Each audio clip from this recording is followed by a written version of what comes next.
जनता की बात जनता के साथ।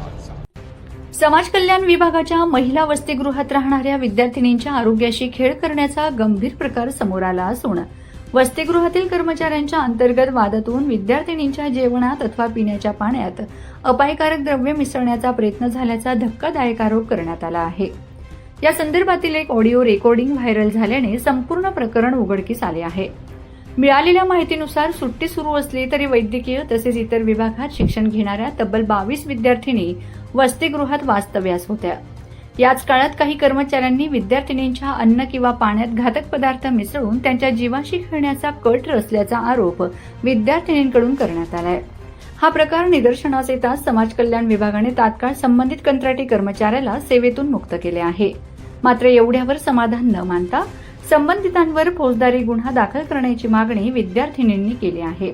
या प्रकरणी सुरुवातीला विद्यार्थिनींनी समाज कल्याण विभागाच्या वसतिगृहात जवळपास 3 तास आंदोलन केले। मात्र प्रशासनाकडून दखल घेतली जात नसल्याने विद्यार्थिनींनी थेट जिल्हाधिकारी कार्यालय गाठत तेथे ठिय्या आंदोलन सुरू केले।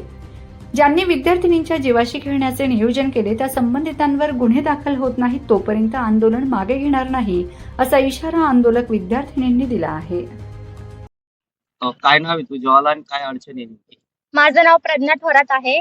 मी शिरपूरहून आहे आणि मी आपल्या नंदुरबारच्या मागासवर्गीय डॉक्टर बाबासाहेब आंबेडकर मागासवर्गीय वसतिगृहात राहते। तर विषय असा झाला होता की कुंदन पावरा नामक एक व्यक्तिमत्व आहे, तिने म्हणजे मुलींचा जीव घेणा प्रकार केला होता। 22 मुली आम्ही हॉस्टेलला प्रेझेंट होतो। तर तिने असा प्लॅन केला होता की पाण्यात किंवा जेवणात आपण विष टाकू आणि मुलींची हत्या करू, असा प्रकरण केला आहे। आमच्याकडे त्याची रेकॉर्डिंग आहे, म्हणजे आमच्याकडे प्रूफ पण आहे। तर आम्हाला आमच्या मागण्या पूर्ण करायच्या, आम्हाला जी व्यक्तिमत्व आहे जी गुन्हा करणार होती ती आम्हाला इथं उपस्थित पाहिजे आणि काही कारण नसताना ती हे आमच्यावर करणार होती, तर ती व्यक्तिमत्व आम्हाला इथं उपस्थित पाहिजे। आम्हाला कारण जाणून घ्यायचं आहे, आम्हाला न्याय मिळालाच पाहिजे।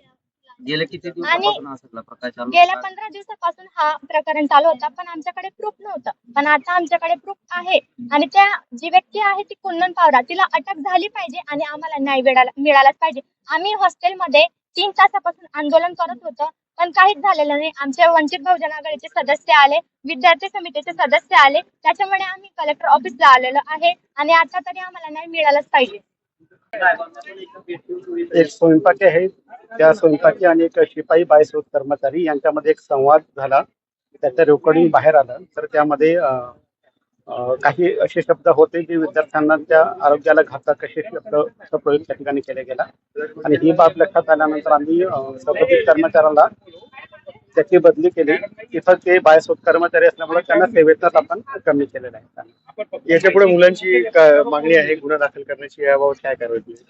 तर त्या गुन्हा दाखल करण्याच्या अनुषंगाने आमची कारवाई चालू आहे, ती आपण करतो आहे। इतपत टेम्पररी कर्मचाऱ्यांची इतपत मजल केली की विद्यार्थ्यांच्या अन्नामध्ये किंवा पाण्यामध्ये विष प्रयोगाचा प्रयत्न किंवा समथिंग विद्यार्थ्यांच्या आरोग्यास घातक असा प्रयत्न, ही मोठी बाब नाही म्हणता येणार?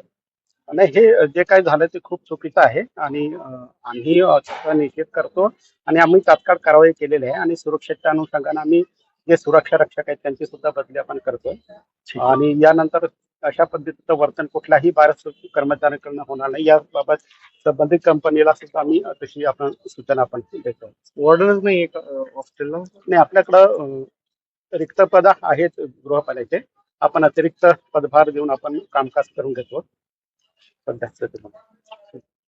जनता की बात जनता के साथ।